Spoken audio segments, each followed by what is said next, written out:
राम राम भाइयों, मैं आपका भाई अनिल सोलंकी। मेरे नए वीडियो में आपका स्वागत है।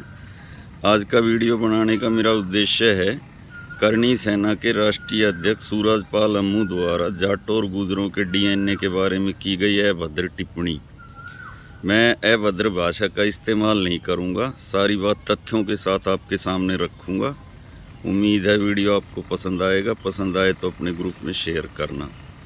ये जो अंकल जी हैं सूरजपाल अम्मू, इनको अपनी उम्र का भी लिहाज नहीं है, जैसी भाषा ये बोल रहे हैं। तो मैं इन अंकल जी से एक बात पूछना चाहता हूँ। अंकल जी, ये जो करनी सेना है, इसके आप अकेले अध्यक्ष नहीं हैं। ऐसी 1 दर्जन से ज़्यादा करनी सेना इस देश में है।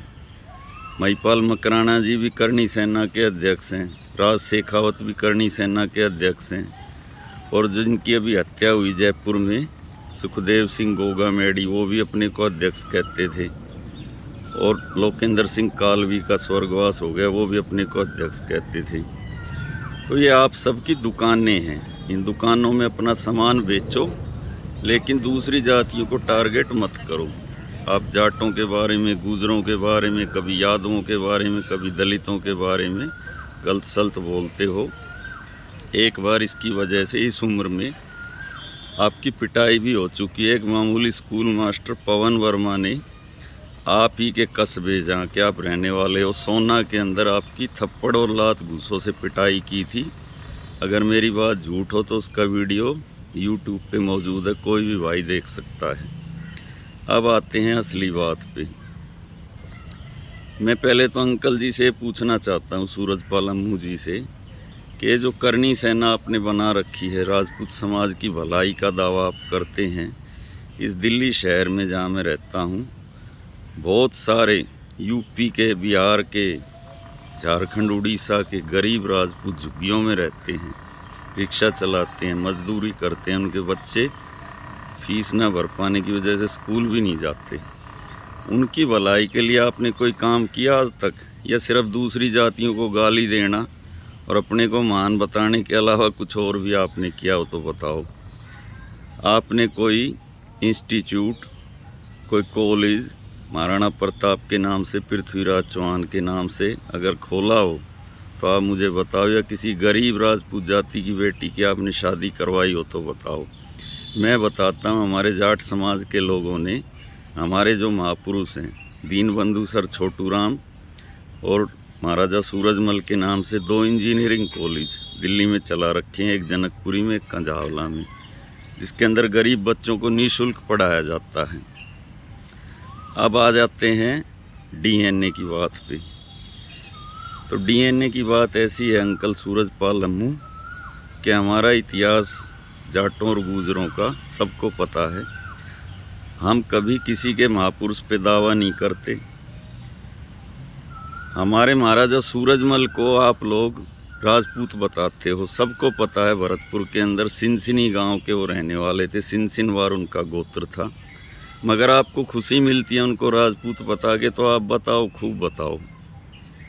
और रही जहाँ तक डीएनए की बात, इतिहास की बात, तो मैं आपको इतिहास की 2-4 बातें बता देता हूँ। 1398 के अंदर इस भारत देश पे उज्बेकिस्तान के क्रूर तानाशाह तैमूरलंग ने हमला किया था, और दिल्ली के पास लोनी में उसने 1 लाख आदमियों की हत्या की थी। तब जाट और गुजरों ने रातों रात सेना बनाई थी, और 1-1.5 लाख उसके अंदर जवान लड़के भर्ती किए थे, और रातों रात हथियार तैयार किए थे।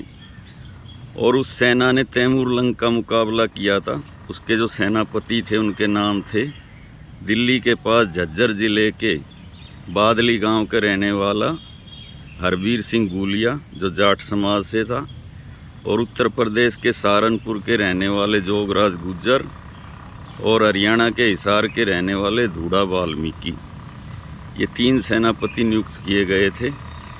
और जब वो हरिद्वार धर्मनगरी को नष्ट करने के लिए जा रहा था, तो हरिद्वार से पहले ज्वालापुर के अंदर उसकी सेना के साथ युद्ध हुआ था, हमारी सेना का, और उसके लाखों सैनिक यहाँ काट डाले थे, और तैमूरलंग की छाती में भाला आर पार उतार दिया था हरबीर गुलिया ने।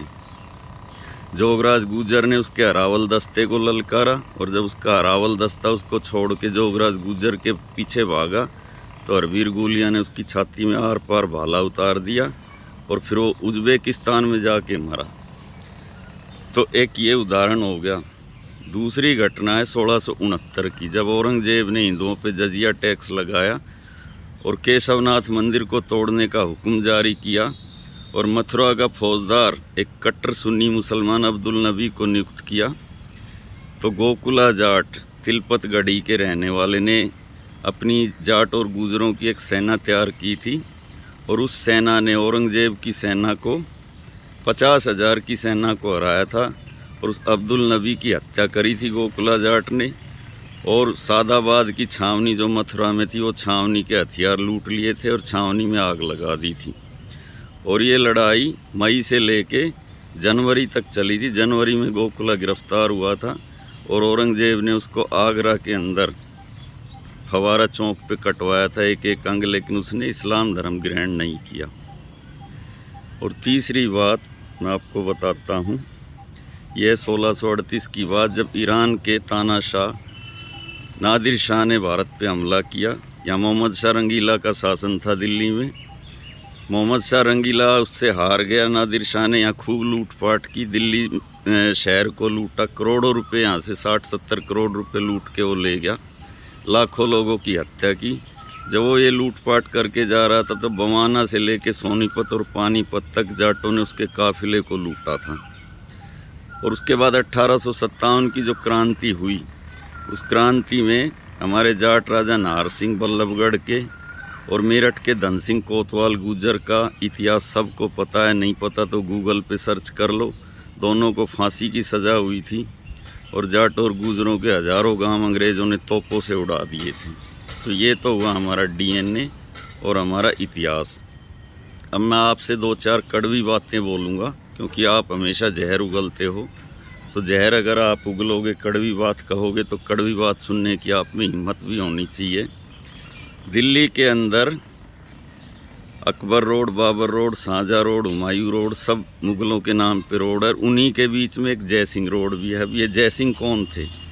ये थे जयपुर के राजा।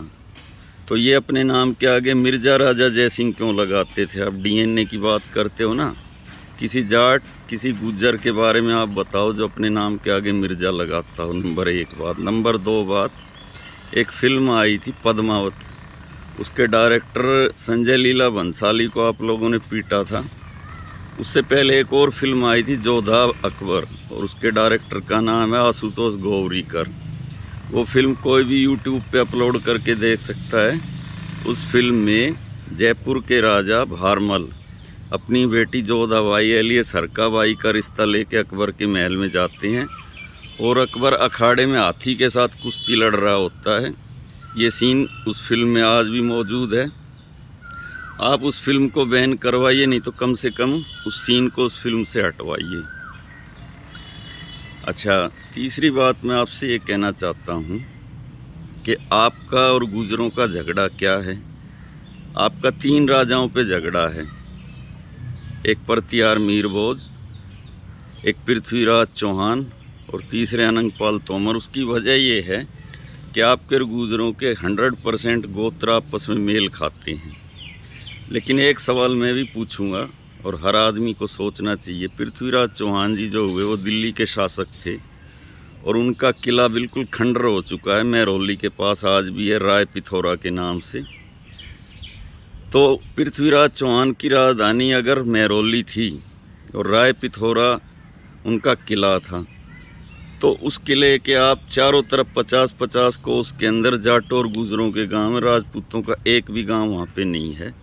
मुग़लों की जो राजधानी थी पुरानी दिल्ली, वहाँ आसपास सारे मुसलमानों की आबादी है। अगर यहाँ पृथ्वीराज चौहान जी ने शासन किया तो यहाँ राजपूतों की आबादी क्यों नहीं है?